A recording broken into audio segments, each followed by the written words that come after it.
తత్వేన యశ్చిదచిదీశ్వర తత్స్వభావ భోగాపవర్గతదుపాయగీరుదార సందర్శయన్ నిరమవీత పురాణరత్నం తస్మై నమో మునివరాయ పరాశరాయ.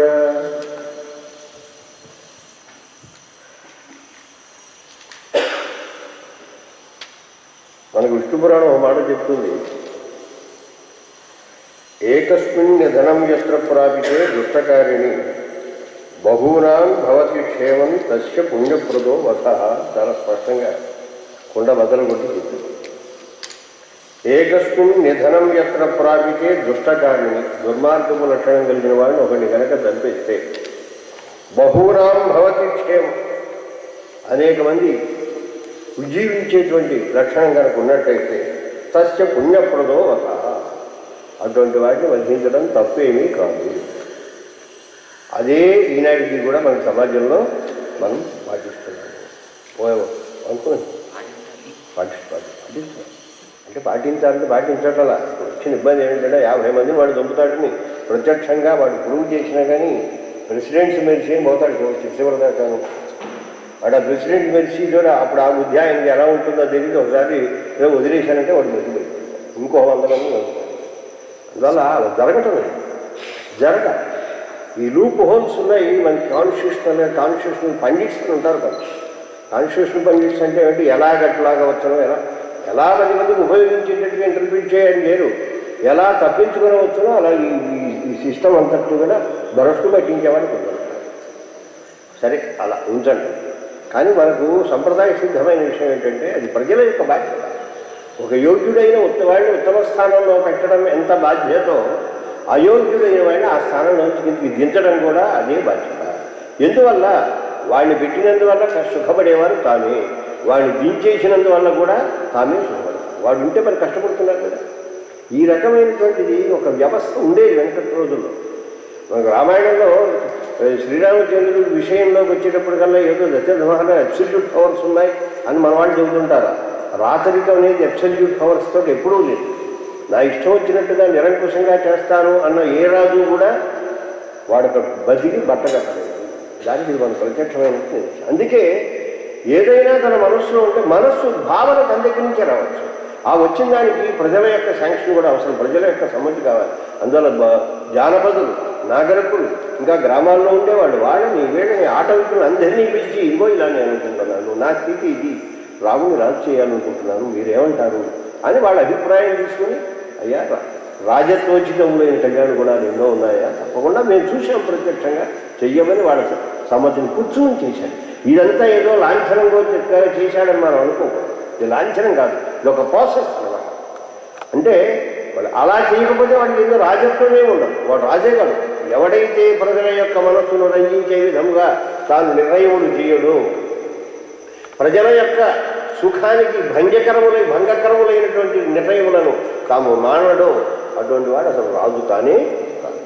సరే ఆ విధంగా అయిందట. అందువల్ల వాడైనా ఒకటి దుర్మార్గుడు ఉన్నట్టయితే వాడు దుష్ట ప్రవృత్తి కలిగినటువంటి వాడు సమాజ కంటకప్రాయుడైతే వాడిని కాల్లో ముళ్ళు గుచ్చుకుని ఏం చేస్తాం? రెండు గుచ్చుకోవడం దాని స్వభావం, అందువల్ల భరించడేమన్న స్వభావం భరిస్తామేంటి శుభ్రంగా ఈ చోటని వెలిసి అవసరమైతే కాలు తీసైనా తీసుకోండి. అంతా అయితే ఆత్మహత్య చేసుకోండి. అంతకంటే అటువంటి సమాజంలో ఉండదు. అసలు ఆయనే ఉంటాడు, మనకు ఆ బాధలో పని చేయలేదు. అందాటువంటి వాడు దాని వెళ్తే ఆయన వస్తాడు కిందకి, వచ్చి శుభ్రంగా తుడిచేస్తాడు. సునామీ లాంటివి ఏవో పెద్ద తీసుకొచ్చి మహాప్రళయం తీసుకొచ్చేస్తాడు. మొత్తం ప్రపంచం అంతా జల ప్రళయం వచ్చేస్తుంది, దానే ప్రళయం అంతా. అటువంటిది అయిపోతే ఏమండి ఆ చిట్టి జోలికి అది అయిపోతుంది. సరే మొత్తానికి మహానుభావుడు ఆవిర్భవించాడు పృథ్వీ చక్రవర్తి. అంతకుముందు అంటారు మరి పృథ్వీ చక్రవర్తికి ముందు ఈ రకమైనటువంటి వ్యవస్థ ఏదీ లేదండి అంటే, కృషి వాణిజ్యాది ప్రక్రియ అంతా కూడా ఏమీ లేదు, ఈయన వచ్చిన తర్వాతే ఇదంతా వచ్చింది అని మనకు పురాణం రాస్తుంది. అయితే ఏదైనా కొంతకాలం స్తబ్ధమైన దశ సమాజంలో ఉండవచ్చు. సమాజంలో ఏమిటంటుందంటే బాల్యపాలక వ్యవస్థ కుంటుబడినటువంటి స్థితి కూడా ఒక రకమైనటువంటి బ్లాక్ డేస్ ఉంటే ఉండవచ్చును కాక, ఒక అంధకార బుద్ధమైంది. అందుకే వాళ్ళు అంటారు నహి పూర్వ విసర్గే వై విషమే పృథివీతలే ప్రవిభాగ పురాణం వా పురాణం వా గ్రామాణం వా తదా భవత్. వెనకటి సర్గలో అంటే పృథ్వీ చక్రవర్తి ఈయన తాలూకు ఈ ప్రక్రియ జరగడానికి పూర్వము నగరములని కానీ గ్రామములని కానీ ఆ రకమైన విభాగం లేదండి. అంటే ఒకటి అనుకోవాలి, అంటే నగరములంటే ఇలా ఉండాలి, ఇలా డెవలప్ చేసుకోవాలి, గ్రామములంటే ఇలా ఉండాలి, ఇక్కడ నివసించాలి అనేటువంటి ఒక వ్యవస్థ ఉండి ఉండకపోవచ్చు. కానీ ప్రజలు లేకుండా లేదు, ప్రజలు ఉన్నారు, వాళ్ళకి వ్యవస్థ ఉంది, ఏదో ఉంది. కానీ మనం చెబుతుంటాం చూద్దాం ప్రీ హిస్టారిక్ ఎరాని ప్రీ హిస్టారిక్ ఏజ్ అని అంటుంటాం. అక్కడ వాళ్ళకుండే వ్యవస్థ ఏదో కొంత ఉన్నప్పటికీ మనం ఇప్పుడు ఇవాళ మనం చూస్తున్నటువంటి సాంఘికమైనటువంటి జీవనం అనేది చాలా ఉండి ఉండకపోవచ్చు. ఒక వ్యవస్థితమైనటువంటి జీవన విధానము లేకపోయి ఉండవచ్చును. అందువల్ల నా సస్యాని నా శస్యాని నరము నా గోరక్షం నా కృషి నా వణిపథ. పంటలు సరి లేవు, గోరక్షణం లేదు, కృషి లేదు, వణిపథములు లేవు. అంటే ఏంటి? అంతా దైవం మీద ఆధారపడేవాడు. వర్షాలు వస్తే పంటలు పండేవి, ఏవి పండితే అవే తింటూ ఉండేవాడు. కానీ ఇవి వేసుకోవాలి, ఇప్పుడు ఇలా వేసుకోవాలి, వాటిని ఇలా వృద్ధి చెందుకోవాలంటే ఒక స్ట్రాటజీ, ఒక ప్రాపర్ ఎగ్జిక్యూషన్ ఎంత కూడా ఏమీ ఉండేది కాదు. అందువల్ల అంతా దైవాధీనం, అంతా ఏదో దైవం అనేది కూడా ఉంటుందని వాడు అటువంటి ఆ ప్రిమిటివ్ స్టేజ్లో వాళ్ళంతా కూడా ఉండేవాళ్ళు ఉన్నవాళ్ళు. ఈ పృథ్వీ చక్రవర్తి యొక్క అనుగ్రహం వల్ల మొత్తానికి ఒక చక్కర నాగరికమైనటువంటి జీవన విధానాన్ని సాగించారట. వీళ్ళంటారు వైన్యాత్ ప్రభుతి మైత్రేయ సర్వస్య ఏతస్య సంభవ. ఈ పృథ్వీ చక్రవర్తి ఆవిర్భవించిన తర్వాతనే ఒక సిస్టమేటిక్ అంటే ఒక ప్రణాళిక బద్ధమైనటువంటి ఒక జీవన విధానం ముందు సాగిందంటే ఒక నిర్మాణం, ఒక క్రమికమైనటువంటి ఒక స్థితి ఏర్పడింది. ఇప్పుడు చెప్పాక ఏమయ్యా నదీ ప్రాంతములు, సమతలంగా ఉన్నటువంటి ప్రదేశాలు ఇవన్నీ జాగ్రత్తగా చూసుకోండి, అక్కడ నివాసాలు మీరు ఏర్పరచుకోండి. అందుకే మన నదీ ప్రాంతంలో లేదు, మనం ఎక్కడ చూసినా కానీ ఇక్కడే కాదు మన ఇతర దేశాల్లో చూసినా పెద్ద పెద్ద మహా నదులు ఉంటే ఆ నదులకి ఇటువైపు అటువైపు నగర నిర్మాణం జరుగుతుంది, నగరముల యొక్క వృద్ధి బాగా సాగుతుంది. ప్రాచీన కాలం నుంచి అలా ఉంది. ఎత్ర ఎత్ర సమం తస్యాహ భూమి రాశి నరాధిప తత్ర తత్ర ప్రజానాం హి నివాసం సమరోచయత్. ఎక్కడ సమతలంగా ఉన్నటువంటి ప్రదేశం ఉన్నదో ఆ ప్రదేశాన్ని ఎన్నుకోండి. అంటే కొండల మీద గుట్టల మీద సాధ్యమైనంత వరకు ఉండకండి అని చెప్పారు. ఆ రోజుల్లో చెప్పారు. ఎందుకంటే కొండల మీద కొండల కింద అవి ఉన్నాయనుకోండి, ఏమైనా భూకంపం లాంటివి వస్తే రాళ్ళు వచ్చి ఎత్తు మీద పడవచ్చు, ఎత్కేవింగ్స్ ఏర్పడవచ్చును. వర్షాలు పడితే ఆ నీ పైన ఉండేటువంటి రాళ్ళన్నీ కూడా ఆ మట్టి జారిపోయి పడవచ్చును. అందులో ఆయన ఎత్తుగా ఉండేటువంటి కొండల మీద వాటి మీద ఆ కొండలు ఆయన వదిలేదు, ఆయన ఉంటాడు కొండలు ఏదో చూసుకొని. మనం కింద ఉండటమే క్షేమంకరము, సమతల ప్రదేశాన్ని చూసుకుని మనం ఉండాలి అని ఒక వ్యవస్థ చేసేట ఆయన చేసింది. ఆహార అప్పట్లో ఏమిటి ఉండేది? పంటలు పండించడం అనే వ్యవస్థ వాళ్ళకి తెలియదు. ఏ పంటలు పండించాలి, అసలు పంటలు అంటే ఏమిటో, ఎలా పండుతాయో ఏమిటో వ్యవస్థ ఆయనకు తెలియదు. ఆ వ్యవస్థ అంతా ప్రణాళికాబద్ధంగా ఏర్పడుతుంది. వాళ్ళకి తెలిసిన ఒకటి, ఏదైనా చెట్టు నుంచి అధిక్షిత ఫలం పడితే ఆ ఫలమూలములు తింటూ దుంపలవి తీసుకుంటూ ఒక ఆటవికులైన వాళ్ళ యొక్క జీవన విధానం వంటి జీవన విధానం ఆనాడు ఉండేదండి. ఒక నాగరికమైన జీవన విధానం లేదు. అందువల్ల ఆహార ఫలమూలాన్ని ప్రజానామభవత్తద. కేవలం ఫలమూలములు మాత్రమే, అంటే పండ్లు, రూట్స్, దుంపలు, భూమిని తవ్వుకుంటే వచ్చేటువంటి ఇవి మాత్రమే ఆనాడు ఆహారంగా ఉండేది. కృచ్ఛ్రేణ మహతాసోపి పరనష్టాసు ఔషధీషు. ఎప్పుడైతే ఈ వేణుడు అనేటువంటి దుర్మార్గుడు వాడు ఆవిర్భవించి వాడి పరిపాలన ప్రారంభించాడో ఆఖరికి చెట్లకు పండ్లు లేవు, ఆఖరి భూమిలో దుంపలు కూడా లేనటువంటి స్థితి ఏర్పడింది. ఓషధులని ఓషధి అనేదానికి అర్థం మెడిసిన్ అనే అర్థం కాదు. ఓష అంటే శరీరంలో బలం, దాన్ని ఇచ్చేది మనం తినే ఆహారం కూడా ఓషధి. మనకి బిరీహుడు గడ్డి మామూలు ఇవంతా తినే ధాన్యం ఉంది, గోధుమలు ఉన్నాయి, ఇవన్నీ ఓషధులనే పేరు. ఓషధి అనే దానికి అర్థం ఏంటంటే ఏది మనం లోపలికి తీసుకున్నట్టయితే మన శరీరంలో ఒక స్థిరమైనటువంటి బలం వస్తుంది, దానికి ఓషధి అని పేరు. అంటే అయితే అన్నింటిలోనూ రోగ నిరోధక శక్తి ఉంది కనుక అన్నీ మనం అనుకునేటువంటి మెడిసినల్ ప్రాపర్టీస్ ఉన్నవి. మెడిసినల్ ప్రాపర్టీ లేనటువంటి ఏది కూడా లేనేది. ఇవన్నీ పోయినాయి. ఎప్పుడైతే పోయినాయో ఈ మహానుభావుల యొక్క ఉత్తమమైనటువంటి సంకల్పం వల్ల మళ్ళీ యథాపూర్వముగా అన్నీ వచ్చాయిట. వచ్చిన తర్వాత అప్పుడు ఏం చేశాడు? కల్పయిత్వా తు వత్సంతు సకల్పయిత్వా వత్సంతు మను స్వయంభూవం ప్రభు. స్వయంభూమను అనేటువంటి వాడు ఆయన్ని తీసుకొచ్చి ఆయన్ని ప్రార్థన చేసి వారిని వత్సగా చేశాడు. ఇక్కడ ఒక రకమైన ప్రక్రియ అనుకోండి. మనకు బ్రహ్మాండ పురాణంలో ఈ కథ ఉన్నది, పద్మ పురాణంలో ఈ కథ ఉన్నది, మాత్స్య పురాణంలో ఇది ఉన్నది, భాగవతంలో ఉన్నది, అనేక పురాణాల్లో ఈ కథలు ఉండటం చేత కొంచెం రివిజన్స్ జరిగాయి. ఒక్కొక్క పురాణంలో ఒక్కొక్క రకమైనటువంటి ఒక విస్తారం జరిగింది. ఇక్కడ చెప్పేది ఏమిటంటే స్వయంభూ మనువు తీసుకొచ్చి వత్సగా చేశాడంట. కానీ ఏదో వత్సం పరికల్పయిత్వ మేరం స్థితే దోగ్ధరి దోహదక్షేమనికి కుమారసింహంలో ఆయన కాళిదాసు గారు ఒక రకంగా వర్ణిస్తారు. యం సర్వదేవా పరికల్ప్య వత్సం మేరౌ స్థితే దోగ్ధరి దోహదక్షే భాస్వంతి రత్నాన్ని వరౌషధి స్మౌషధీశ్చ పృథూపదిష్టాం దురుధరిత్రీం అని కాళిదాసు గారు చెప్పాడు కుమారసింహంలో హిమాలయ వర్ణనం చేస్తూ. అంటే ఈ పృథ్వీనేమో గోవుగా చేశారు. ఆవిడ గోవు ఏంటి, తన పొదుగు నిండా సమస్తమైనటువంటి ఔషధ సంపద క్షీర రూపంగా తాను పెట్టుకున్నది. ఇక్కడ ఉండేటువంటిది అంతా కూడాను హిమాలయాన్ని దూడగా చేశారు. దూడ లేకపోతే పాలు ఇవ్వదు. అందుకే ఒకవేళ ఏ కారణం చేత దూడపోతే చేట బియ్యాన్ని పట్టుకొచ్చి దానికి ఏదో స్టఫ్డ్ అనమాట, ఒక స్టఫ్డ్ యానిమల్ కింద దాన్ని ఎదుర్కొండా పెడితే తప్ప అది గడ్డి ముట్టుకోదు, అది పాలు. మనందరికీ అనుభవ సిద్ధమైంది. అందులో దూడ అనేది దానికి అసలు చేపే రాదు. క్షీరాన్ని ఇవ్వాలనేటువంటి ఆ భావన లోపల ఉద్రిక్తం కాదు, అది లోపల రాదనమాట. అందుకోసం దాన్ని ఆ హిమవంతుడిని వత్సగా చేశారు. మేరు పర్వతం గొప్పవాడు కనుక మేరు పర్వతాన్ని ఆయన ఆహ్వానించి, నాయన నువ్వు పీతకు అయ్యా, ఎందుకంటే ఆవు యొక్క లక్షణం తెలిసి ఉండాలి, దూడ యొక్క లక్షణం తెలిసి ఉండాలి. వీడు జాగ్రత్తగా ఉండకపోతే ఇది పొదుగు పెట్టేసి ఉన్నవన్నా లాగేస్తుంది అది, లేదా 2 టన్నులు అంటుంది అది. అందువల్ల దాని తన్నులు తినకుండా ఇది తాగిపోకుండా ఎంత అవసరమో అంతే తాగి పొదుగును వదిలిపెట్టి వెళ్ళేందుకు తగిన ఆ దోగ్ధృత్వం ఉంటుంది. పితికేవాడిలో ఆ రకమైనటువంటి లక్షణం ఉంటుంది. గోదాదేవుని అలా కూర్చుని చక్కగా పితుకుతున్నాడు అంటే తనటం లేదనమాట. ఇచ్చేవి బాగా ఇస్తున్నాయి, పితికేవాడు కూడా మంచి అభినవేశంతో పితుకుతున్నాడు. బుక్కి అని చెప్పి మనకి ఆ రకంగా అటువంటి వాడిని మేరుని తీసుకొచ్చి పెట్టిన తర్వాత అనేకములైనటువంటి మహౌషధులు ఇవన్నీ కూడా ఆ భూమిలోంచి తీసుకోవడం జరిగింది అని ఇవన్నీ వర్ణించారు. ఈయన ఏం చేశాడు, తన పాణి అందే తనంత తానే, అక్కడ వేరే పాత్ర ఏం లేదు, తన యొక్క పాణినే పాత్రగా చేసి దానిలోకి ఈ క్షీరానంతటినీ స్వీకరించాడంటే చేతితో ఎంత ఉంటుంది అంటే స్వయముగా చేసినాడు అని అర్థం చెప్తాడు. నేను కేవలం చేతిలోకి విరిగాడే, చేతిలో ఎన్ని పాలు వస్తాయి, ఎన్ని నిలబడతాయి అంటే తాను స్వయముగా తాను స్వీకరించి, ఎందుకంటే అబ్యూజ్ అయిపోతుంది. ఇంకెవడన్నా మధ్యవర్తిగా తీసుకుంటే ఆ తీసుకున్నాడు పథకాల తాలూకు సొమ్ములు ఎక్కడికో చేరవలసింది ఎక్కడికో చేరినట్టుగా వీడికి అసలు చేరవలసిన వాడికి చేరదు. అందులో ప్రజలకు ఈ ఔషధులు లభించవేమో అని పాపం ఆ అభినవేశంతో ఆ ప్రీతితోటి తానే స్వయంగా ఆ క్షీరమునంతటిని తాను పట్టట. సస్యజాతాని సర్వాణి ప్రజానాం హితకామ్యయ తేన అన్నేన ప్రజాస్తాక వర్తంతే అద్యాపి నిత్యశః.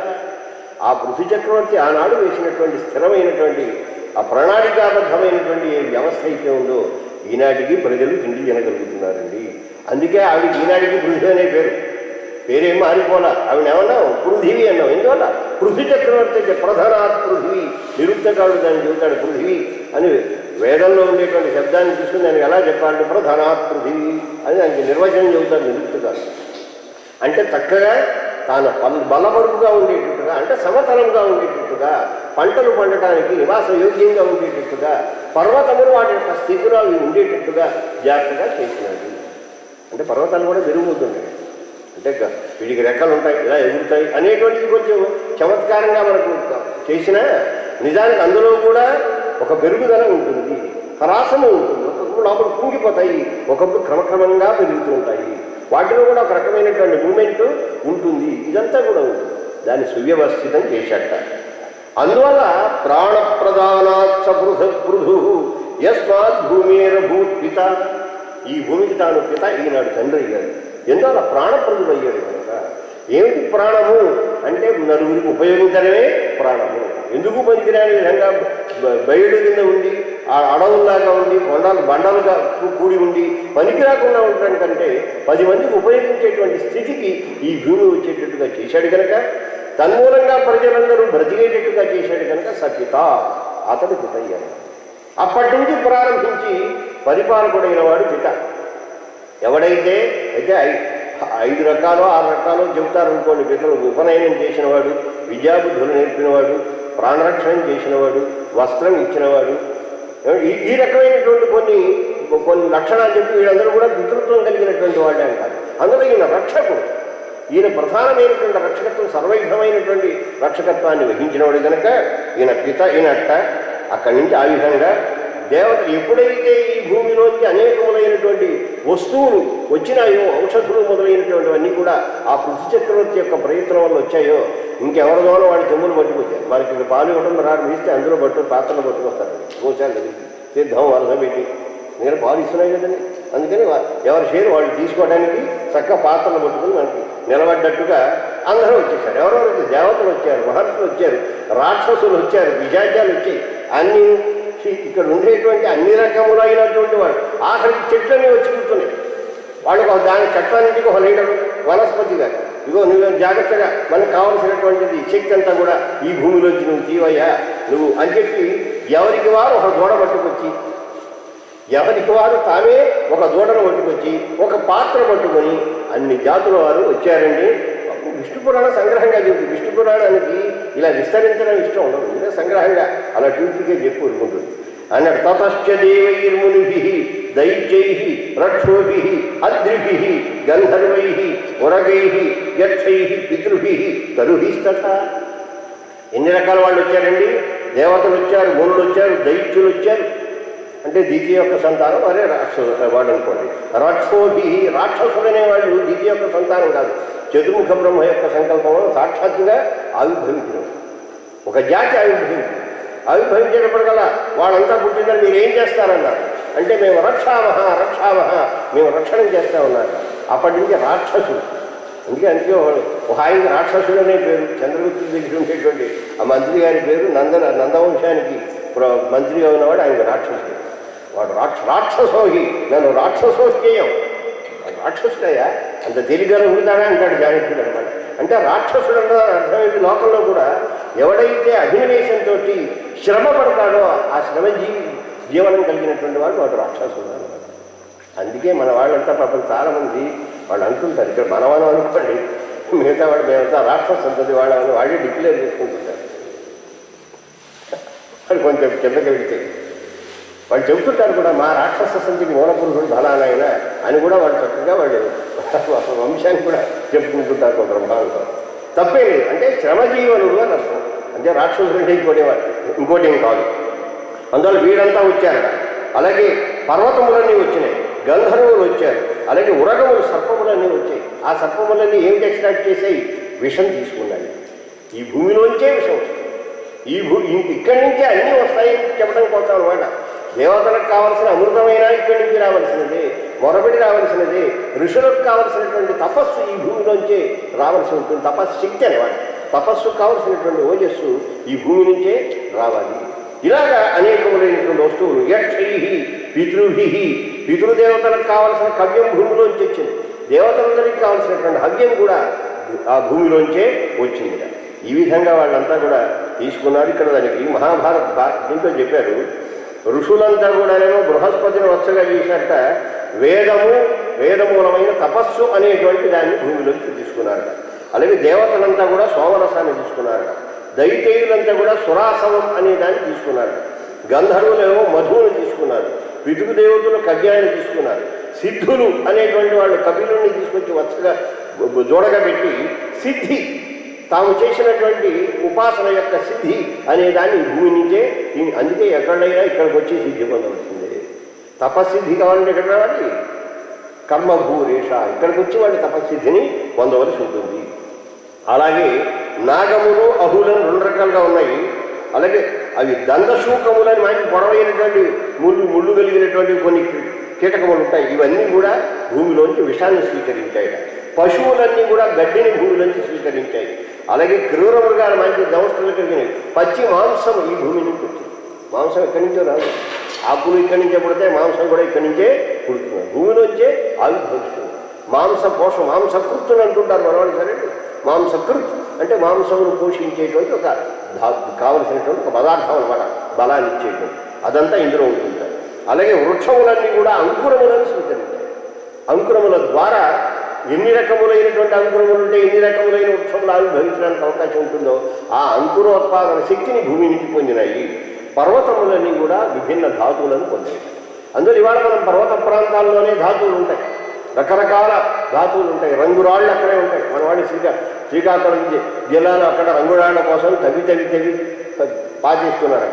అవన్నీ ఎక్కడ పడితే అక్కడ దవ్వుకోవటమే, రాత్రి పడుకోవటం, దవ్వుకోవటం, నెత్తి మీద మట్టి పట్టడం, పోవటం. తెల్లారేపటి 4 పోయినారు, 5 పోయినారు. ఇందువల్ల ఆ మట్టి నెత్తి మీద పట్టడం. అందులో ఈ భూమిలో నుంచే పర్వత ప్రాంతాల్లో మనకు కావాల్సినటువంటి గనులు కానీ అనేకములు ఏర్పడతాయని చెప్పారన్నమాట. ఈ విధంగా అయిన తర్వాత ఇటువంటి మహానుభావుడు ఈ భూమికి కావలసినటువంటి అద్భుతమైన వ్యవస్థ చేసిన వాడు ఇటువంటి పృథు చక్రవర్తి యొక్క కథ కనుక విన్నట్టయితే ఆయన ప్రథమ ప్రభువు కనుక, ప్రథమ పరిపాలకుడు కనుక, మనకు ప్రాణదాత ఈ పిత అయిన వాడు కనుక ఎవరికి కూడా దుష్టములైన కళలు రావు, దుస్వప్నములు నశిస్తాయి. అందువల్ల పిచ్చ కళలు వస్తుంటాయి. మొదటిసారి వాడు నిద్రపోయే భాగం తక్కువ కళ్ళకు అంటుంటారు. కానీ వీడి పక్కవాడిని కొట్టి అటు కొట్టి అరుస్తూ మధ్యలో లేచిపోయి ఇటువంటివన్నీ చేస్తుంటారు. అలా చేసేటువంటి వాళ్ళు ఎవరో ఉంటాయి. ఎవరికి వాళ్ళు తెలుస్తుందిగా, మనం పైవాడికి చెప్పాం కానీ మన సంగతి మనకు తెలుస్తుంది. అందువల్ల ఒక్కసారి చక్కగా ఈ పృథు చక్రవర్తి యొక్క వృత్తాంతాన్ని ఒకసారి చదువుకున్నట్టయితే ఈ దుస్వప్నములు అనేటువంటివి నశించిపోతాయి. యైదం జన్మవై వైణ్యశ్చ పృథో కీర్తయతే నరః న తస్య దుష్కృతం కించిత్ ఫలదాయి ప్రజాయతే. వాడికి అసలు పాపమే ఉండదు అన్నాడు. ఎందుకంటే పాపం చేసిన వాడి గతి వాడికి తెలుసుకుంటాడు. ఎందుకు పాపం ఉండదు అంటే పాపం చేసిన వాడి గతి ఏమిటో తెలిసింది కదా. వేడు వాడు దుర్మార్గుడు, వాడికి మరణమే. పాపం చేస్తే పాపం యొక్క ఫలము నాశనమే. అది తెలిసి ఉంటుంది కనుక తెలిసి ఎందుకు చేస్తారు? పాపం చేయవలసిన అవసరము వాడికి ఉండనే ఉండదు, పాప బుద్ధి ఉండదు. దుస్వప్నోపశమనృణాం శృణ్వతాం చైతదుత్తమం పృథోర్జన్మ ప్రభావశ్చ కరోతి సదనృణాం. మనస్సు ప్రశాంతంగా ఉంటుంది. మనస్సు బయట ఉండే వాతావరణం వల్ల కానీ, తినే తిండి వల్ల కానీ కళ్ళు వస్తాయి. మనం ఏదైనా తినేటువంటి సరైన పదార్థం జరగకపోతే ఆ తిన్న ప్రభావం అది జీర్ణం అయ్యేటువంటిది సగం జీర్ణం అయ్యి సగం జీర్ణం కాక ఈ ఒబిసిటీ ఎందుకు వస్తుంది? మనం అన్నం తింటే కొంత పరిణమిస్తుంది, కొంత పరిణమించదు. ఆ పరిణమించినది స్టాక్ ఉండిపోతుంది. ఈ స్టాక్ ఉండిపోయింది అక్యూములేట్ అయ్యి రోజుకి రోజు పెరుగుతుంటే ఇది కాస్త శరీరాన్ని గుల్లబారేటట్టుగా చేస్తుంది. దాంతో ఇంతంతలాగా తయారవుతారు. అందువల్ల ఈ రకమైనటువంటి పచనము కానందువల్ల, తీసుకున్న ఆహారం పచనము కానందువల్ల వచ్చేటువంటి శరీర సంబంధమైన రుగ్మతలు కానీ లేదా మానసికమైనటువంటి వైకల్యములు కానీ ఇవేమీ కూడా కలగవు. మీకు దుస్వప్నములు రావు. చక్కగా సుఖంగా మీరు నిదురించవచ్చును అని చెప్పి ఈ పృథు వంశంలో పుట్టినటువంటి వాడు మహాత్ముడు. ఇప్పుడు 2 కథలు చాలా చమత్కారంగా చెప్పారు. ఒక్కొక్క చోట మనకు భాగవతంలో కూడా 2 జట్ట కథలు చెబుతుంటారు. విప్రపత్ని రక్షణం ఒక కథ, గోవర్ధనోద్ధరణం ఒక కథ. ఎందుకు ఈ 2 కథలే అంటే ఒకటి శాస్త్రీయమైన ప్రక్రియ, రెండవది అశాస్త్రీయ ప్రక్రియ. నందగోకులంలో ఉన్న వాళ్ళంతా కూడా ఇంద్ర ఉత్సవం చేయటము, ఇంద్రుడికి ఏదో పెద్ద రాట కట్టడము, దానికి ఏదో సిరివాళ్ళు అనుకుంటారు. మన పల్లెటూరు ప్రాంతంలో పెడుతుంటే సిరివాళ్ళు కట్టారు అనుకుంటారు. ఈ ప్రక్రియ చేసి ఇంద్రధ్వజాన్ని ఎత్తి ఊరంతా ఊరేగించి ఇంద్రుడికేమో పెద్ద బోనాలు పోసి ఇలా అన్నకూటములు ఏర్పాటు చేసి ఇవి పెట్టడం ఒక జానపదమైనటువంటి ప్రక్రియ. దానికి శాస్త్రీయమైన విధానం ఉండదు. అటువంటి గ్రామీణ ప్రజలు చేసే జానపద ప్రక్రియలోనైనా ఆ యజ్ఞములకు భోక్త ఆయన, అది నిరూపించాడు అక్కడ. రెండవది శాస్త్రం చదువుకుంటారు, వేదం చదువుకుంటారు. వేదంలో ఇందులో మరొకడో ఉంటాడు. ఈ దైవతను ఉద్దేశించి మనం హవిద్రవ్యాన్ని ఇవ్వాలి. కానీ ఆ దేవతలలో అంతర్యామిగా ఉన్నవాడు పరమాత్మ నారాయణుడు అన్న విషయం పాపం వాళ్ళకి తెలియదు. వీళ్ళకేమో జానపదులు అవటం చేత ఎవరికి ఇవ్వాలో వీళ్ళకి తెలియదు. వాళ్ళు చదువుకున్నా మూర్ఖులు అవటం చేత వాళ్ళకి తెలియదు. అందువల్ల ఆయన అశాస్త్రీయముగా హుతమైనదైనా సరే శాస్త్రీయముగా హవనము చేసిన ఆ రెంటిని పూజించేవాడిని నేనేనయ్యా అని చెప్పడం కదా 2 కథలు పక్క పక్కన పెట్టారు. ఇప్పుడు ఇక్కడ వేణుడు యొక్క కథ, ప్రాచీన యొక్క కథ 2 పక్క పక్కన పెడుతున్నారు. ఎందువల్ల చెప్పాల్సి వచ్చింది? వేణుడు దుర్మార్గుడైనందువల్ల రాజ్యాన్ని సరిగా పాలించగా భ్రష్టు పట్టించాడు. వాడే భ్రష్టు పట్టించాడు. ఇక ప్రాచేతసులు అనేటువంటి వాళ్ళు, ప్రచేతసులు వాళ్ళ పేరు అన్నమాట. ఆ వంశంలో పుట్టినటువంటి వాళ్ళంతా కూడా ప్రాచేతసులు అంటారు. ఈ ప్రచేతసులు అనేటువంటి వాళ్ళు పరిపాలనా యోగ్యత కలిగిన వాళ్ళు. యోగ్యత కలిగి పాపం వాళ్ళ తండ్రి గారు చెప్పేటప్పుడు కన్నా నాయన ప్రజావృద్ధి చేయండి అంటే అలాగే చేస్తా ఉంటారు. ఎలా చేయాలో చెప్పండి నాన్న అని అంటే ఆయన విష్ణువుని ఆరాధించండియా, విష్ణువుని ఆరాధిస్తే ప్రజావృద్ధి చేసేటువంటి యోగ్యత మీకు కలుగుతుంది అనేటప్పటికల్లా ఎంతకాలం ఆరాధన చేయాలి, ఎలా చేయాలి, మరి ఆరాధన చేసేటువంటి ప్రజల సంగతి ఏమిటి?